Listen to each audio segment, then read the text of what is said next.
Well, welcome back to the School Crew Fish Faction Take Talk Show. Oh boy, the old lady, Angela, Big Mama herself, she brought home a sickness that has knocked us down the last few days. And so if I have to pause, or if I'm just like hacking up, it's because I got this. I think I got the thing. The big thing. Everybody's been talking about it the last 5 years. I think I got that. So, stuff's like trying to cough Elmer's glue out of your lungs. Oh, it is stupid. So, if I have to pause this because I'm about to hack up along like that. Alright, I'll try to keep it to a minimum now. You guys are going to be like, we get it, fat man, you're dying. But anyway. Oh, so if you've been paying attention the last few days, I've been going absolutely nuts over Mississippi kites, man. Mississippi kites. And I finally got good footage of a Mississippi kite yesterday afternoon with the kid while we were fishing. So, so I got a whole page. Not only just the kite, just the kite eye. Okay, this thing's incredible. So anyway, we're gonna do the so these guys that came down this case of white spots, the ick. I forget the name of that. It's a protozoan. It's not a bacteria. It's not a virus. It's not a fungus. It's a protozoan. So all the other bacterial and fungal or any bacterial and any fungal and any viral stuff we might buy, we're not going to do a damn thing against that white spot that this fish has. So they used to be different. And that's Nom Nom. That's Chew. Chew used to have a black stripe on his tail, really vivid black stripes, and they're gone now. So Nom Nom Chew, big fat fatty chunker, as fat as a hamburger patty. This is Rock and Roll Hoochie Coo Stew with face only mother can love. And then over there, that moron is still. He didn't even cross the bridge. I was quarantining. Doesn't even matter. I transplanted him. I picked him up in a net and stuck him over there. But no, don't worry. He's still a moron. And then Fry. Oh, Fry's right there. He's just waiting to nail somebody. So that's just how Fry is.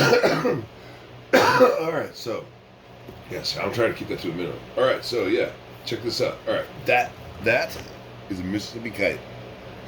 It's a beautiful bird. You might notice it's got red eyes. That's Mississippi kite. So I promise you, I will get better at these visual aids as the days progress. But right now, I'm sticking it, pointing a camera at a book. So here we go. Mississippi kite. Ictinia mississippiensis belongs to the family Accipitridae, which it's the accipiters. This would be the your hawks, your eagles, your falcons, which is what these are. Well, these are kites, and then your old world vultures. I guess kites aren't really technically falcons, although they're falconiform. But the eagles, hawks, falcons, old world vultures, and kites. So the Mississippi kite will find updrafts, typically over roads, because of the radiative heat coming off the asphalt from the sun. And heat rises, so the birds find the updrafts and they soar.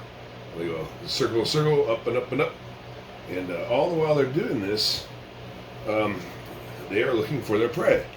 And usually you just think it's a bird of prey, a falcon.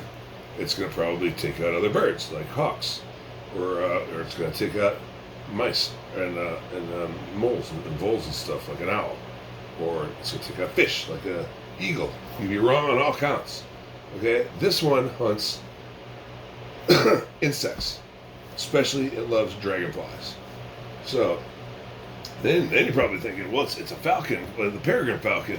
That's the fastest animal on Earth, and it goes something like, I should have looked this up, but I didn't. But it goes over 200 miles an hour. It's like 216, 218 miles an hour, something like that. I'm not entirely sure of the number, but it is the fastest animal. It does go over 200. So you'd think that, well, since this is a Mississippi kite, it looks just like a peregrine falcon, kind of. Same body form, kind of morphology. You expect them to go up there in the high 190s, right? Wrong. This thing tops out at 40 miles an hour. 40 miles an hour. because it doesn't need, like the peregrine falcon needs to swoop down at breakneck speeds, just mock through with his hair on fire, like the movie said, and it needs to surprise him, stun him, and kill the crap out of him fast. I'm sure you've seen the video. There's one video of you on YouTube where this thing just slices a duck, and this duck is he's talking to St. Peter before he knows what's happening. So, but these things, they only go 30, 35, 40 mile an hour because they're just trying to catch dragonflies. But they can strike. So that's all they. That's how fast they just need to go. They don't need to go any faster. So they don't. They didn't evolve that way. So they have some of the keenest eyes in all the animal kingdom, and those keen eyes are, as I mentioned before, red, and it's a fascinating red eye. So I'm gonna tell you about it here in just a second. The young kites, juvenile kites, will have yellow eyes, and then as they progress towards maturity, they'll develop into that deep red eye. And that red eye is caused by red pigment in the iris of the bird, and it is thought to reduce sun glare. It's helpful, especially when tracking small bugs from hundreds or even thousands of feet up in the air. And they also think that they're probably useful for mating because, let's be honest, with birds, everything's used for mating with these creatures. I mean, they figure out, like, the female birds are like, oh, let's use that for mating. Oh, let's use that for mating. Oh, let's use that for mating. Oh, he's got big feet. Oh, he's got a big head. Oh, he's got a big, whatever, he's got a big, yeah, anyway. They're so picky. So picky. But we gotta, the boys gotta do their, like the birds of paradise do those ridiculous dances, just so they can get a little shot of the champ. So these guys, they got red eyes. They got beautiful, deep red eyes, and they would think that the clearer, the deeper the red. I don't know how the girls pick them out. Who knows why women know what they want? Who knows why women want what they want? Why girls want what they want? They're all, never mind. I'm just joking around. I'm joking around. Okay, so it's thought that the red. It's not thought. They've done the experiments.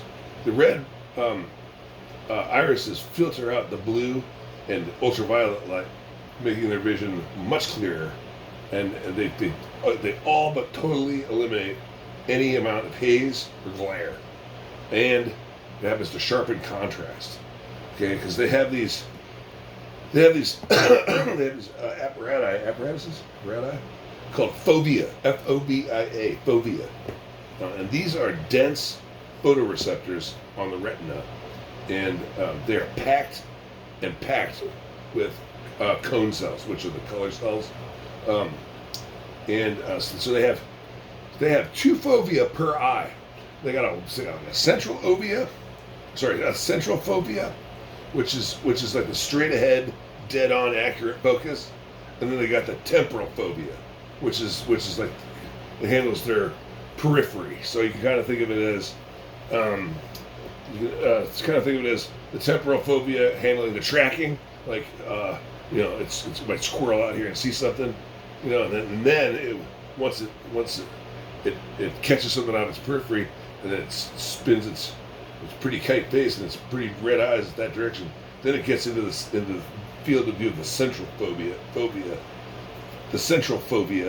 and then that's when they can really target down in there and drill on down and catch that little bug or whatever he wants to eat, and from 1,000 feet away. They're wild, man. So diurnal birds of prey do this. Diurnal, hunting during the day, living during the day. Diurnal, opposite of nocturnal. That would be hunting and living during the night. So it's fun. And the rule is, and of course there's exceptions, but the rule basically is that the diurnal birds of prey tend to have these two fovea per eye, one for the central kind of targeting, and the other one for the peripheral kind of tracking. Whereas nocturnal birds like owls will only have one fovea, and that will have that central fovea, because who needs to have peripheral vision in the dark? So that's the see yeah, that's it. That's the kite. That's the Mississippi kite eye. It's an amazing structure, and it's beautiful to look at too. Just a couple other things.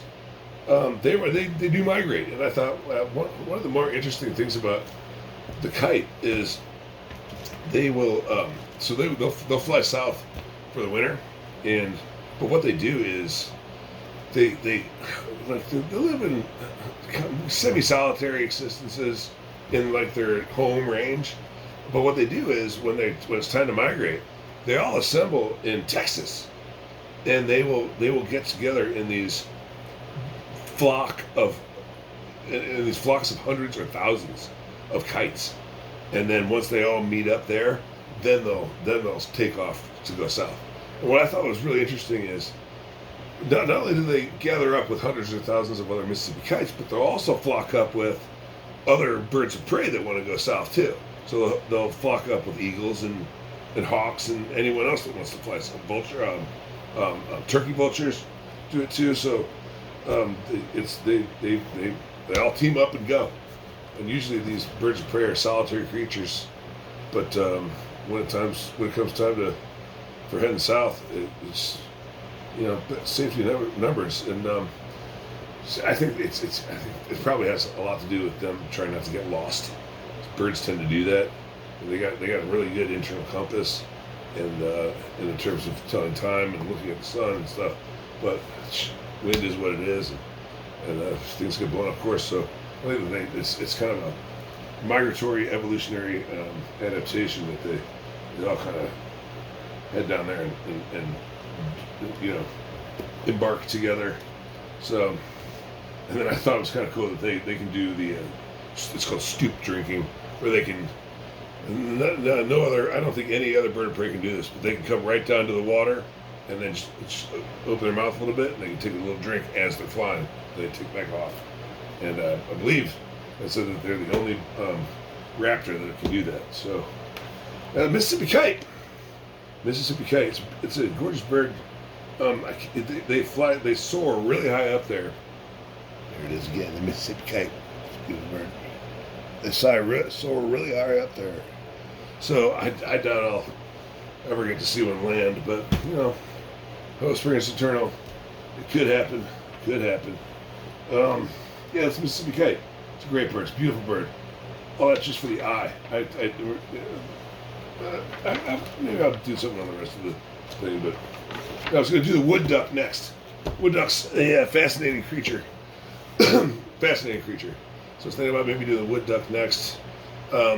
We did see that fish get taken out by that crawdad, so I was thinking about maybe doing something on a crustacean, a little Missouri crustacean. Pull up a Missouri bivalve, which is weird. That's a clam or like a clamshell. I don't know what species it was or anything. I didn't think I was going to pull it up for the pond, but I did. And then I don't know. Maybe we'll talk some more about. I don't know what to do. Oh, the kid wanted to get into. He wanted to just. Hey, Dad, can we finally get into the fish? Enough of the birds. So we're gonna probably get into talking about bass, too. So all different kinds of bass, especially the ones you can find here in the Midwest. So anyway, that's thanks for listening. And I hope that you enjoyed my little spiel on the Mississippi kite. And just remember, it's people don't think nature be like it is, but it do.